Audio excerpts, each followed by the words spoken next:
Bueno, a nuestro grupo le corresponden las enfermedades del sistema óseo. Entre estas, la escoliosis, la artritis séptica, las fracturas óseas y la artritis reumatoide. Mi grupo está conformado por Beisty Machuca y mi persona, Enric Morón. Y vamos a iniciar hablando con lo que es la escoliosis. Entonces, definimos a la escoliosis como una condición patológica de la columna vertebral, caracterizada por una deformidad espinal en las tres dimensiones del raquis: plano coronal, sagital y axial. Es decir, la escoliosis es la desviación frontal del raquis asociada a una rotación de los cuerpos vertebrales. La magnitud de la curva debe ser mayor a los 10 grados bajo la técnica de Cobb. La técnica de Cobb es la cual permite medir deformidades de la columna vertebral en los planos frontal y sagital. Esta técnica se hace mediante una radiografía. Es importante mencionar que la patología constituye una entidad de alta incidencia en la población pediátrica, especialmente en los adolescentes y el sexo femenino. El origen de la escoliosis se encuentra en tres categorías principales. La escoliosis de origen neuromuscular. Esta ocurre en pacientes con patologías de origen musculoesquelético o neurológico, tales como mielomeningocele, distrofia muscular, parálisis cerebral, distrofias musculares o asimetría en la longitud de las extremidades pélvicas. En esto es importante recordar que la mayoría de las personas presentamos una asimetría en la longitud de las extremidades pélvicas, pero esta no supera el centímetro, lo cual no influye en el desarrollo de la escoliosis. Cuando la escoliosis se desarrolla, la asimetría generalmente es mayor de 2 centímetros. Decimos que la presencia de escoliosis de origen neuromuscular es el resultado de un desbalance muscular con la consecuente pérdida de control del tronco. En este tipo de escoliosis se pueden encontrar curvas estructuradas y no estructuradas. Cuando hablamos de una escoliosis estructurada, es aquella que no tiene un componente rotacional. En estos casos puede estar relacionada con vicios posturales del adolescente, a diferencia de más de 2 centímetros de la longitud de las extremidades y con la presencia de dolor, a la cual se le llama escoliosis antálgica. Se puede encontrar en casos de infección pulmonar o empiema. La mayoría de los casos de escoliosis neuromuscular, el paciente presenta otros síntomas de la enfermedad subyacente, lo cual ayudan a esclarecer el diagnóstico. La escoliosis de origen congénito es el resultado de la asimetría del desarrollo de las vértebras, secundario a anomalías congénitas, hemivértebras y fallas en la segmentación. Este tipo de escoliosis generalmente se manifiesta en niños pequeños o antes de la adolescencia. La escoliosis de origen idiopática se define así a una escoliosis donde no se encuentra una causa específica que explique el desarrollo de la deformidad, por lo cual el diagnóstico es de exclusión, es decir, cuando ya se han descartado otros orígenes de la patología, se dice que es una escoliosis idiopática. Bueno, este tipo de escoliosis a su vez se subdivide en tres categorías: la infantil de 0 a 3 años, la juvenil de 4 a 9 años y la del adolescente, que es a partir de los 10 años de edad.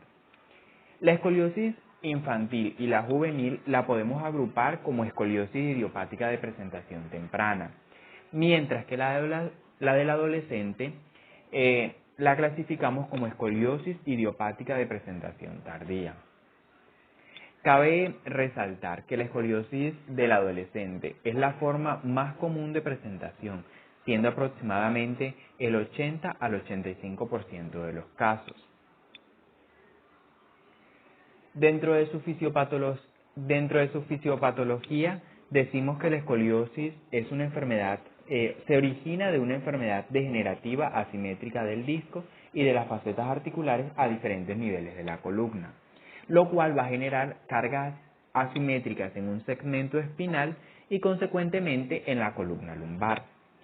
Esto se manifiesta como una deformidad tridimensional. Las cargas asimétricas y la degeneración van a ser un círculo vicioso, al cual se le van a añadir desórdenes metabólicos como la osteoporosis. Esto es por lo general en mujeres posmenopáusicas, lo cual va a ocasionar colapsos vertebrales y progresión de la curva. Decimos que la destrucción de elementos como los discos, las facetas articulares y la cápsula articular es responsable de la inestabilidad multisegmento o multidireccional y se manifiesta como espondilolistesis u olistesis rotatoria translacional. Decimos que la reacción biológica secundaria al imbalance es la formación de osteofitos en las facetas articulares, lo cual se denomina espondiloartritis, y cuando se da en las plataformas se denomina espondilosis. Esto contribuye a la estrechez del canal espinal. Va a haber calcificación e hipertrofia del ligamento amarillo y de las facetas articulares. Esta disminución del calibre del canal, causa estenosis de los recesos laterales y centrales. El colapso del disco provoca estenosis forminal con la presencia de radiculopatía y claudicación neurógena. Se dice que la escoliosis degenerativa coexiste con olistesis rotacional del 13 al 34%. Esto se trata de una deformidad triaxial consistente en la rotación axial del eje vertical. En cuanto a los signos y síntomas de la escoliosis, en la mayoría de los casos no hay síntomas, y de haber síntomas, estos pueden incluir dolor en la espalda o lumbago que baja hacia las piernas, hombros y caderas desalineados, por lo general un hombro es más alto que el otro, debilidad o sensación de cansancio en la columna. Esto se manifiesta después de estar por un tiempo prolongado de pie o sentado. Una curvatura anormal en la columna hacia un lado, una pierna más larga que la otra y pequeñas deformidades en las vértebras de la columna. Bueno, dentro de los medios diagnósticos decimos que el estudio radiológico debe ser solicitado ante la sospecha de escoliosis. Sigue siendo el método de elección para el diagnóstico y seguimiento de los pacientes con escoliosis. El estudio radiológico inicial debe incluir totalmente la columna vertebral, desde el cráneo hasta la pelvis, espinograma de frente y de perfil con el paciente de pie y descalzo. El tronco debe estar bien relajado para evitar posiciones compensadoras. Los pacientes que tienen dificultades para mantenerse de pie se exploran en posición semisentada, esto para mantener el efecto de la gravedad sobre las curvas. En tanto, la resonancia magnética, esta va a ser indicada en los siguientes casos. Los pacientes con escoliosis de inicio temprano, que es antes de los 11 años, con curvas mayores de 10 grados, presencia de dolor o rigidez, pacientes con deformidad progresiva durante el tratamiento ortostésico, pacientes con estigmas sindromáticos, pacientes con un patrón de curva atípica, ya sea torácica izquierda, con o sin componente cervical, curva de progresión rápida, sobre todo por fuera del periodo activo de crecimiento puberal. Aquellos pacientes que tienen tratamiento quirúrgico de escoliosis para descartar cualquier anomalía del eje neural. También se incluyen los pacientes que presenten un examen neurológico anormal con antecedentes de cefalea, cervicalgia y tortícolis. Bueno, en cuanto al tratamiento, se le indica manejo conservador a aquellos pacientes que no presenten radiculopatía, estenosis significante o lumbalgia. A aquellos que tienen una curva menor de 30 grados, se le va a ofrecer un seguimiento periódico para monitorear la progresión de la curva. El tratamiento conservador incluye fármacos, terapia física, ejercicios, terapia de tanque, yoga y manipulación quiropráctica. Los medicamentos tales como AINES y narcóticos relajantes musculares van a disminuir el dolor, pero se debe tener una precaución con el uso crónico de estos, ya que pueden provocar el síndrome de dolor crónico irreversible. Por otro lado, los antidepresivos tricíclicos mejoran el dolor nocturno y la gabapentina disminuye el dolor neurogénico. En términos de dolor, se dice que entre más larga la curva, peor va a ser la intensidad del dolor. Se provee el uso de ortesis. Esto va a ofrecer un alivio temporal, pero el uso prolongado va a provocar debilidad muscular. Aunque no se tiene un efecto en la progresión de la curva, sí favorece la atrofia muscular y por ende a mayor inestabilidad asimétrica.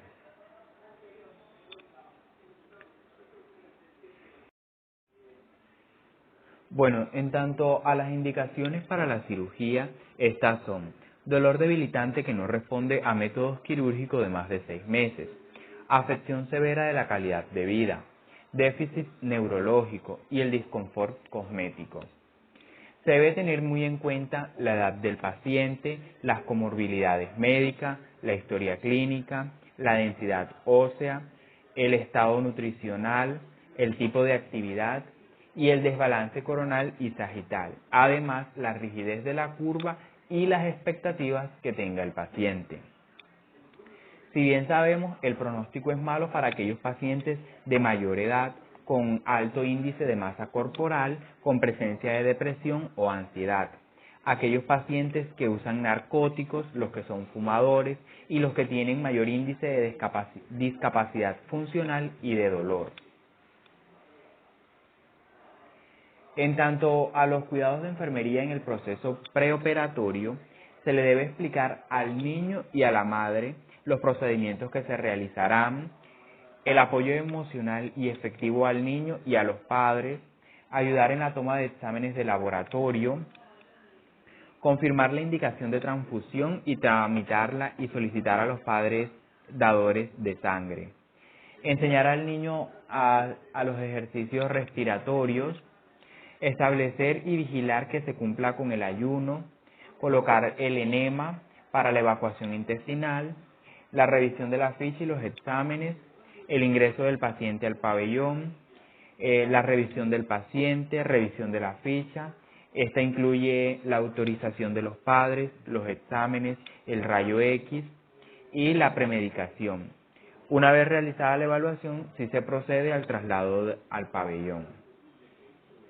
Dentro de los cuidados posoperatorios tenemos la valoración inicial, valorar el estado de conciencia y de la piel, la función respiratoria, el control hemodinámico, valorar el dolor como quinto signo vital, las condiciones de la herida, el funcionamiento de drenaje, el grado de movilidad, la sensibilidad de las piernas.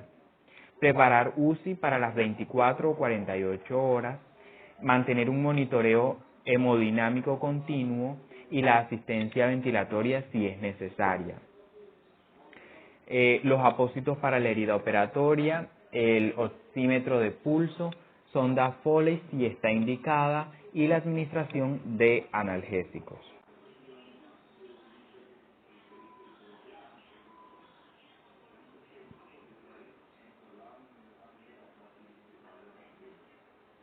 Bueno, entonces continuando encontramos la artritis reumatoide, la cual se define como una enfermedad inflamatoria sistémica crónica autoinmune, de etiología desconocida. Su principal órgano blanco es la membrana sinovial y se caracteriza por la inflamación poliarticular y simétrica de pequeñas y grandes articulaciones, con compromiso sistémico extraarticular en cualquier momento de su evolución. El dolor y la inflamación dan lugar a una pérdida del tejido muscular en torno a la articulación afectada. Esto va a llevar a la pérdida de la función articular. Si la inflamación de la membrana sinovial no se puede suprimir, el resultado será la aparición de un daño articular erosivo. al que está relacionado con la intensidad y la duración de la inflamación. Los pacientes que experimentan dolor crónico y discapacidad, que no se les ha iniciado tratamiento, su esperanza de vida se reduce, por lo que es importante identificar a los pacientes de manera precoz para el control de la inflamación, permitiendo así prevenir la destrucción articular y la discapacidad. Como ya les había mencionado, su causa aún es desconocida, por lo que, no obstante, se ha observado que en la mayoría de los casos hay una relación o una predisposición genética del alelo HLA-DR4 y los alelos relacionados del complejo de histocompatibilidad de clase 2. Sin embargo, la parte genética no explica completamente la aparición de esta patología, por lo que se han postulado otras teorías que sugieren que además de la predisposición genética puede haber influencia de otros factores, como factores ambientales, agentes infecciosos, dentro de estos el virus de Epstein-Barr, el retrovirus, el parvovirus B19, Mycobacterium tuberculosis y el Mycoplasma proteus. Además, está el virus de la hepatitis C, que van a desencadenar la manifestación de la enfermedad. En tanto a su fisiopatología, la alteración inicial parece ser una reacción inflamatoria inespecífica, que se desencadena por un estímulo desconocido y se va a manifestar como inflamación autoinmune sinovial, la cual se da por infiltración de células inflamatorias, predominantemente las células T y los macrófagos a la membrana sinovial, lo que conlleva a una lesión microvascular y a un aumento en el número de las células en el revestimiento sinovial, inflamación perivascular por las células mononucleares.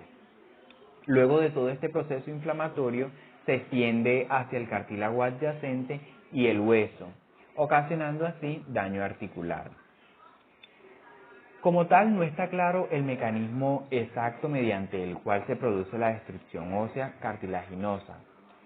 Aunque el líquido sinovial contiene enzimas capaces de degradar el cartílago, la mayor parte de la destrucción se produce en yuxtaposición a la membrana sinovial inflamada, que se va a extender hasta cubrir todo el cartílago articular. Dentro de los signos y síntomas encontramos que la inflamación de las articulaciones produce dolor e hinchazón. El dolor articular va a corresponder al síntoma más frecuente en la artritis y la hinchazón puede ser visible por el paciente o a veces el reumatólogo puede detectar esta hinchazón mediante la palpación de las articulaciones.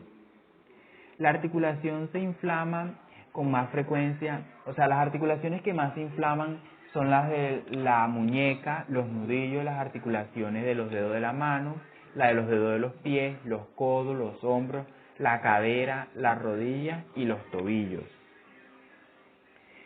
El dolor del cuello también puede ser debido a la artritis reumatoide y debe ser comunicado al médico.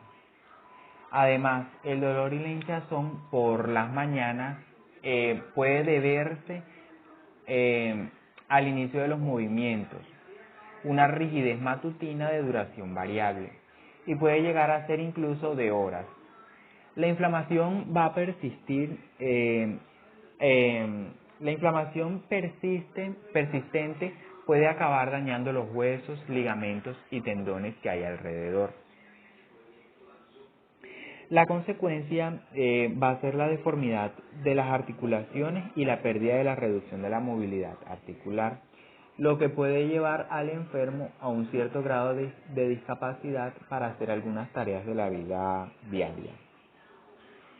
Otros síntomas, pero que son menos frecuentes, vamos a encontrar el cansancio fácil, la fiebre inexplicable, dolor del cuello intenso y persistente, hormigueo en manos y pies, ronquera mantenida sin notar catarro, dolor en el pecho o en los costados, manchas o bultos en la piel, dolor y rigidez en la articulación que dura más de 1 hora, la pérdida del movimiento de las articulaciones, inflamación de la misma articulación en los dos lados del cuerpo, nódulos firmes y redondos,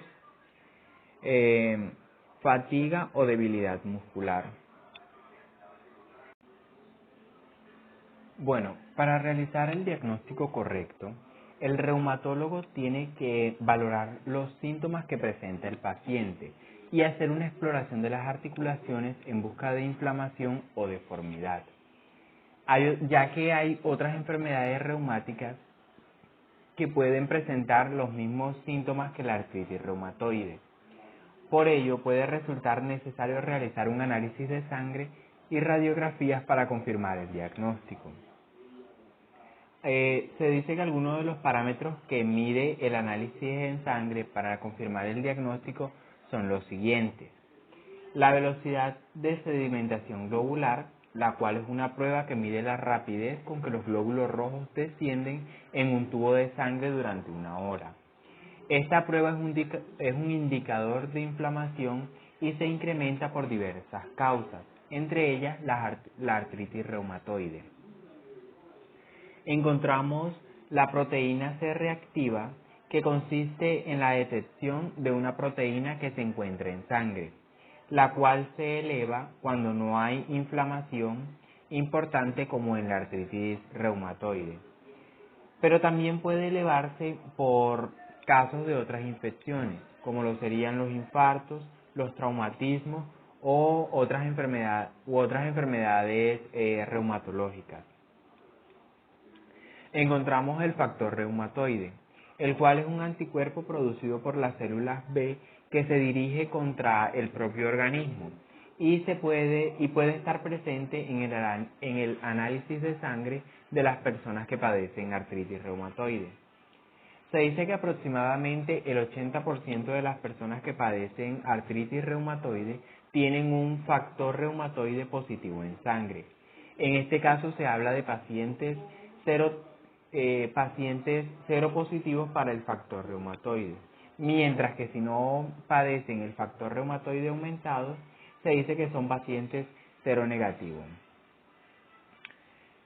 También encontramos los anticuerpos anti-PCC, la cual es una prueba diagnóstica que está dirigida a la detección de anticuerpos contra el péptido cíclico citrulinado. Esta prueba es más específica para el diagnóstico de la artritis reumatoide que la presencia de títulos elevados de factor reumatoide. En cuanto al tratamiento, decimos que los antiinflamatorios no esteroideos son más eficaces en el tratamiento de la artritis reumatoide. El tramadol se puede asociar a AINE cuando el dolor no ha sido adecuadamente controlado con los AINES como monoterapia.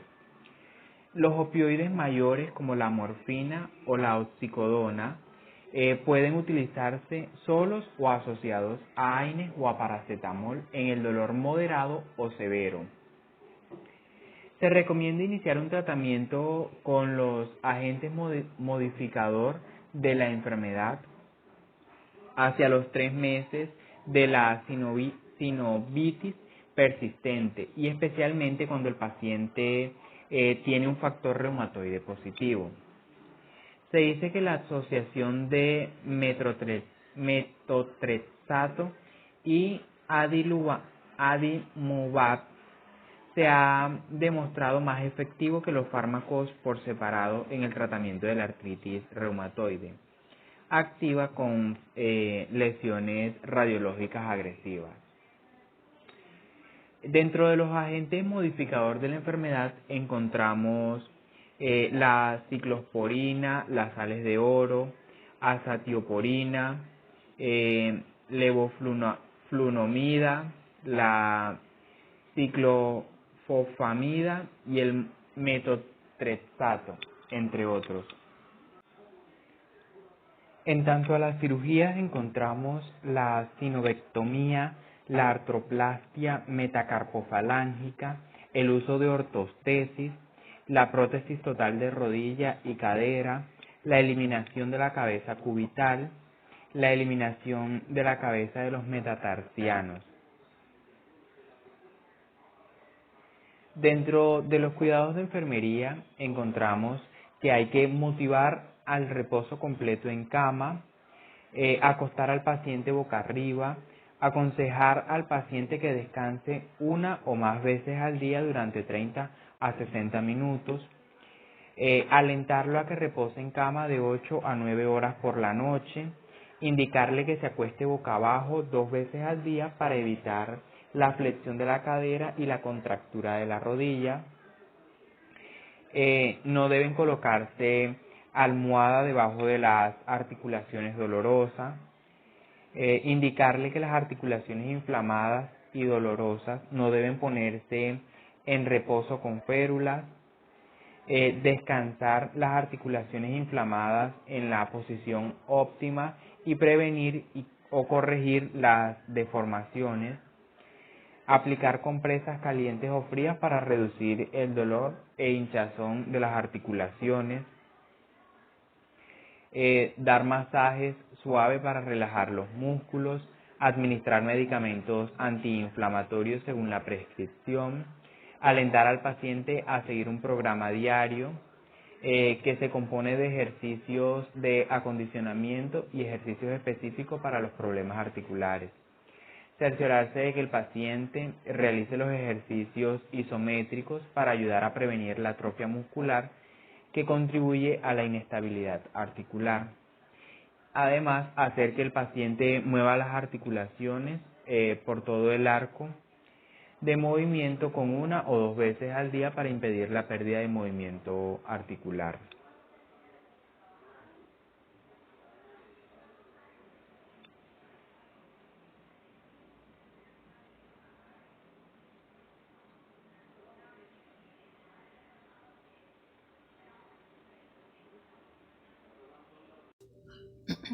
Artritis séptica. La artritis séptica es una enfermedad inflamatoria del espacio articular secundario a la colonización de la cavidad articular por un germen con tendencia a la supuración y a la destrucción articular. En cuanto a la etiología, puede presentarse como consecuencia de inoculación directa, diseminación hematógena, infecciones concomitantes o por extensión de una osteomielitis. El agente infeccioso varía desde una bacteria o virus hasta micobacterias y hongos, siendo el más común el Staphylococcus aureus. Las partes del cuerpo con mayor afectación son rodilla, cadera, hombro, codo y muñeca. También hay predisposición ante el consumo de drogas intravenosas. Estas se asocian con infección por Pseudomonas aeruginosa en localizaciones poco frecuentes tales como articulaciones sacroiliaca y la esternoclavicular. En pacientes jóvenes sexualmente activos se debe sospechar de infección por gonococo y en niños por diseminación hematógena. En cuanto a los adultos inmunosupresos o inmunocomprometidos, al igual que aquellos con enfermedades por afección articular como lupus y artritis reumatoide, tienen mayor riesgo. La artritis séptica también puede surgir como una complicación de un procedimiento diagnóstico o terapéutico. Las sepsis asociadas a prótesis se dividen en agudas postquirúrgicas, hematógenas y crónicas. Las agudas postquirúrgicas se dan dentro de las 2 primeras semanas posteriores a una artroplastia. Las hematógenas se dan dentro de las 3 semanas posteriores a la diseminación y la infección crónica más de 3 semanas después de la artroplastia o la diseminación hematógena. En cuanto a la fisiopatología, una articulación comienza a estar infectada cuando el agente causal infeccioso entra en contacto con el líquido sinovial de la articulación. El líquido sinovial es un componente de la articulación que sirve para disminuir la fricción entre las superficies articulares.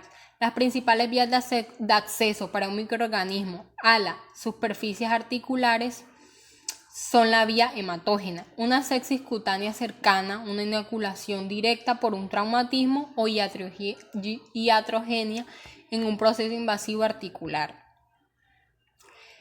Son comunes que se produzcan contaminaciones por extensión desde focos de neumonía, pielonefritis o piodermitis. La sinovial es avascular y no contiene membrana basal limitante, por lo que las bacterias acceden al espacio articular fácilmente. Una vez en el espacio articular, desencadenan una respuesta inflamatoria importante en cuestión de horas. La membrana sinovial reacciona con hiperplasia, el flujo de neutrófilos y monocitos que liberan citoquinas y proteasas, dando origen al exudado purulento característico y llevan a la degradación e inhibición de la síntesis de cartílago, así como a la destrucción irreversible del hueso. Bueno, en cuanto a los signos y síntomas, la artritis séptica usualmente se presenta con síntomas generales como fiebre, espasmos musculares y malestar general. La articulación presenta hipertermia, eritema, dolor moderado a severo, inflamación y disminución del rango del movimiento. En la evaluación de un paciente con sospechas de artritis séptica se debe valorar los siguientes puntos claves: el número de articulaciones involucradas, la enfermedad articular o trauma asociado, la infección previa, los procedimientos articulares previos como inyecciones o cirugías, uso de drogas intravenosas y tiempo de evolución. La artritis séptica no gonocócea se manifiesta como monoartritis, con predilección por articulaciones de carga. Las artritis subaguda crónica y la oligoartritis sugieren infección por micobacterias u hongos. La inflamación hiposódica se da en la sífilis, enfermedad de Lyme y la artritis reactiva posterior a infecciones entéricas y por clamidia. La inflamación poliarticular ocurre como una reacción inmunológica durante la endocarditis, fiebre reumática, hepatitis B aguda e infección diseminada por Neisseria. Las infecciones por bacterias y virus usualmente afectan múltiples articulaciones. Bueno, en cuanto a los medios diagnósticos, las pruebas de imagen suelen ser utilizadas para confirmar o desechar una sospecha clínica. Encontramos la radiografía simple convencional. Esta debería ser la primera prueba de imagen en realizar. Nos puede ayudar a evidenciar una enfermedad articular previa o la asociación con otra enfermedad. Y en las primeras etapas se puede apreciar un aumento de partes blandas y desplazamientos de las líneas grasas, que indican una distensión de la cápsula articular. A nivel óseo, como primer hallazgo, se puede observar una ligera osteopenia. En cuanto a la ecografía, es capaz de detectar con claridad el derrame articular en estadios muy precoces de la enfermedad y es de gran ayuda para realizar punción, aspiración guiada de diversas articulaciones, especialmente las más profundas. La ecografía es una técnica no invasiva y barata que permite guiar de forma adecuada la realización de una artrosíntesis en pacientes con sospecha clínica. Sin embargo, no es buena técnica para diagnosticar infecciones óseas. En la gammagrafía es capaz de detectar áreas de localización de inflamación. La técnica realizada con tecnesio 99 metildifosfanato incrementa la captación del isótopo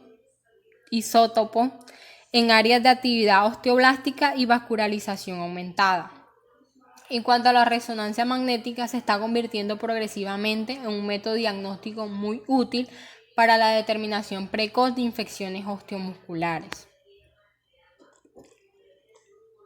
Dentro de las pruebas de laboratorio encontramos que los valores séricos de leucocitos, de velocidad de sedimentación globular y de proteína C reactiva tienen una limitada capacidad diagnóstica. Su elevación suele ser muy frecuente, pero es muy poco específica para discriminar convenientemente entre artritis séptica y otros tipos de inflamación articular.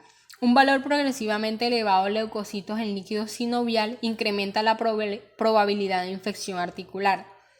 Se han estudiado otros marcadores bioquímicos séricos y en líquido sinovial como el factor de necrosis tumoral, las interleucinas 6 y 8, la procalcitonina en sangre y la glucosa en líquido sinovial, y en ninguno de ellos se ha encontrado suficiente sensibilidad o especificidad para su utilización habitual en el diagnóstico diferencial entre la artritis infecciosa o la no infecciosa.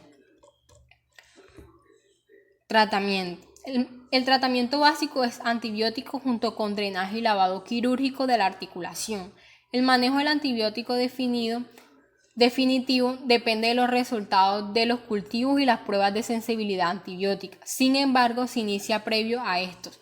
La terapia empírica, basándose en la edad del paciente y en las circunstancias que orienten a un patógeno en específico, usualmente en infecciones no complicadas, los antibióticos intravenosos se van sustituyendo paulatinamente por terapia oral con periodo total de tratamiento de 4 a 6 semanas. Es importante recalcar que en artritis séptica crónica se debe sospechar de brucela, nocardia, micobacterias y hongos. Además, en las artritis poliarticular se piensa en Burgdorferi, fiebre reumática y virus. El abordaje y el tratamiento de acuerdo a los grupos etarios y patógenos. Bueno, mencionando algunos, podemos decir que en los recién nacidos, cuando hay estreptococos del grupo B, estafilococos aéreos, se puede utilizar oxacilina más gentamicina. En adultos mayores con estafilococos aéreos se utiliza oxacilina o cefalocina o aminoglucósido. Bueno, en pacientes con abuso de drogas intravenosas, si encontramos Pseudomonas aeruginosa, Serratia, podemos utilizar aminoglucósidos y B más cefaloporinas, antipseudomonas como el ceftazidime.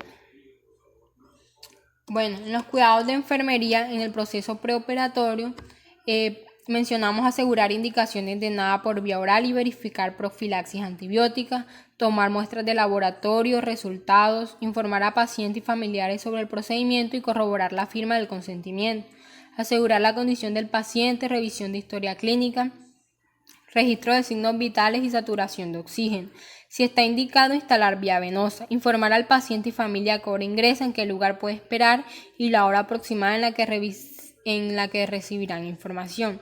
Registrar la actividad realizada al paciente tanto física como medicamentosa, signos vitales, preparación de la zona y quién recibe en sala. En cuanto a los cuidados postoperatorios, monitorizar signos vitales y saturación de oxígeno, mantener una vía permeable, vigilar estado de conciencia de Glasgow, valorar sangrado, valorar o cambiar apósito, verificar orden respecto a posición, verificar indicación sobre medicación, verificar dieta, realizar curaciones y notificar novedades o complicaciones. Bueno, ahora vamos a hablar de las fracturas óseas. La fractura es una discontinuidad en los huesos a consecuencia de golpes, fuerzas o tracciones cuya intensidad superen la elasticidad del hueso. En una persona sana siempre son provocadas por algún tipo de traumatismo, pero existen otras fracturas denominadas patológicas que se presentan en personas con alguna enfermedad de base sin que se produzca un traumatismo fuerte. En el caso de algunas enfermedades orgánicas y del debilitamiento óseo propio de la vejez. Bueno, en cuanto a la etiología, dentro de las causas comunes encontramos las siguientes: caída desde una altura, accidentes automovilísticos, golpes directos, fuerzas repetitivas como las que se presentan cuando una persona corre, pueden ocasionarse fracturas por estrés en los pies, los tobillos, la tibia o la cadera. Clasificación. Existen varios tipos de fractura que se pueden clasificar atendiendo a los siguientes factores: estado de pie, localización de la fractura en el propio hueso, trazo de la fractura, tipo de desviación de los fragmentos y mecanismo de acción del agente traumático. Según el estado de piel encontramos fracturas cerradas y fracturas abiertas. Las fracturas cerradas, que también se conoce como fractura compuesta, son aquellas en las que la fractura no comunica con el exterior ya que la piel no ha sido dañada. Las fracturas abiertas son aquellas en las que se puede observar el hueso fracturado a simple vista, es decir, existe una herida que deja los fragmentos óseos al descubierto.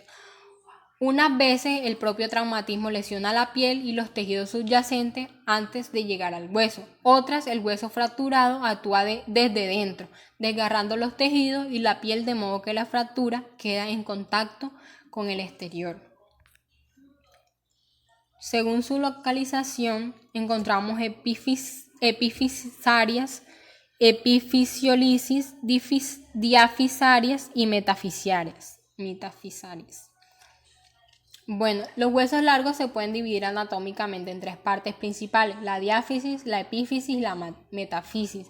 La diáfisis es la parte más extensa del hueso que corresponde a su zona media. La epífisis son dos extremos más gruesos en los que se encuentran las superficies articulares del hueso. En ellas se insertan gran cantidad de ligamentos y tendones que refuerzan la articulación. La metafisis son unas pequeñas zonas rectangulares comprendidas entre la epífisis y la diáfisis.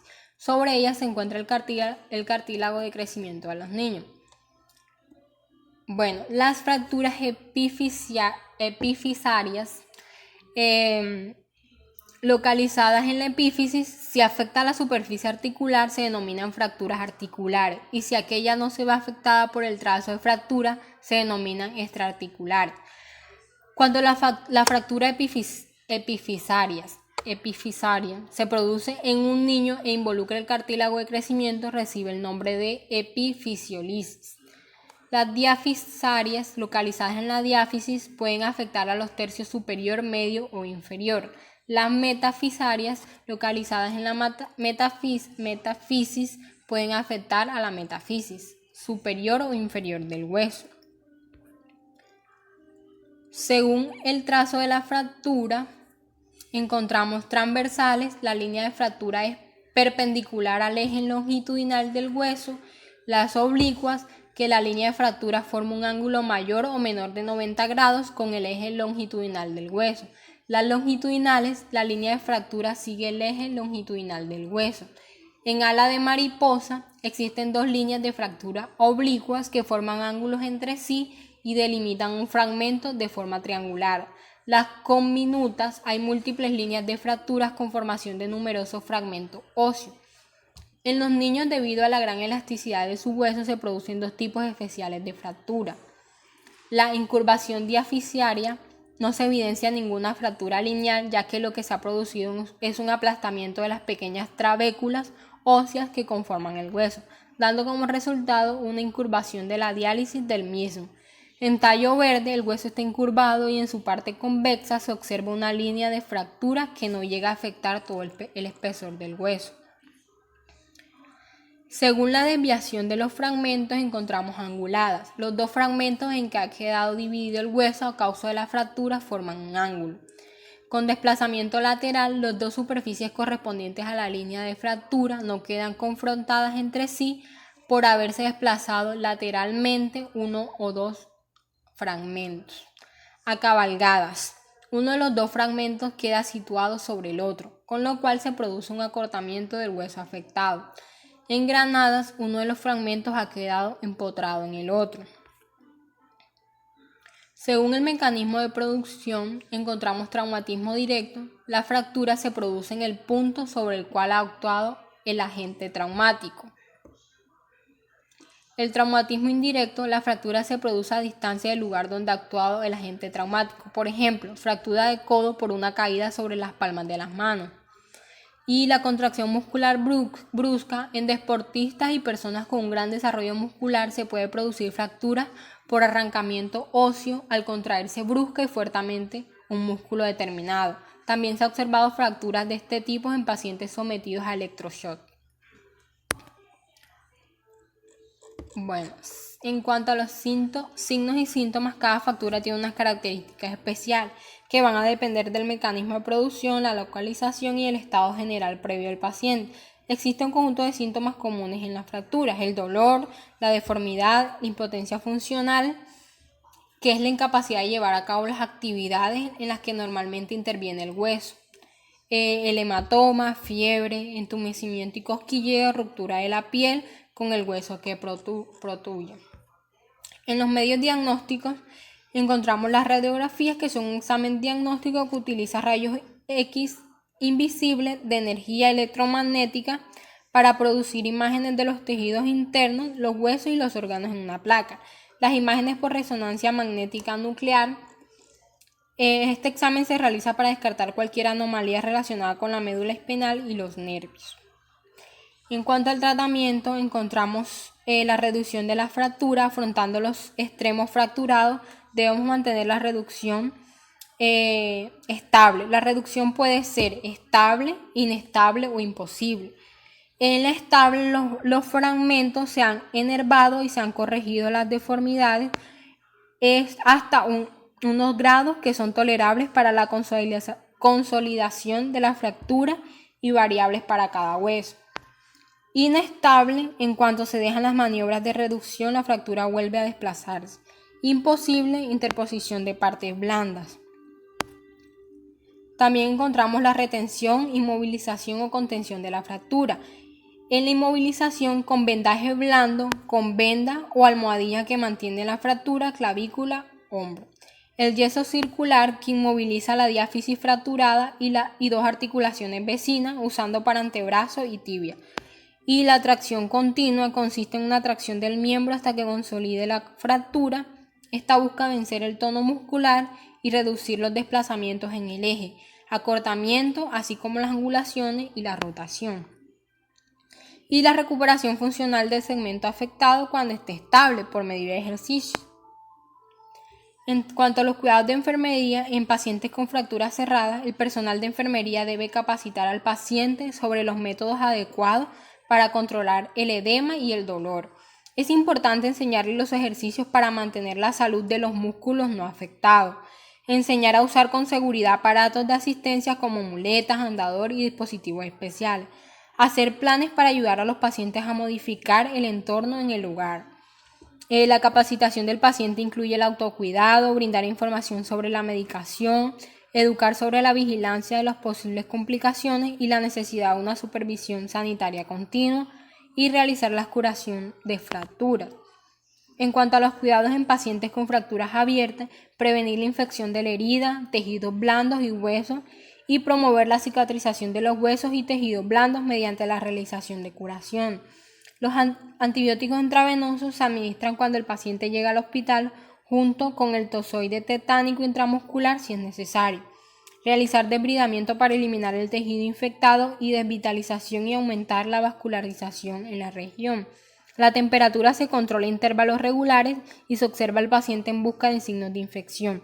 La capacitación del paciente incluye el autocuidado, brindar información sobre la medicación y educar sobre la vigilancia de las posibles complicaciones y la necesidad de una supervisión sanitaria continua.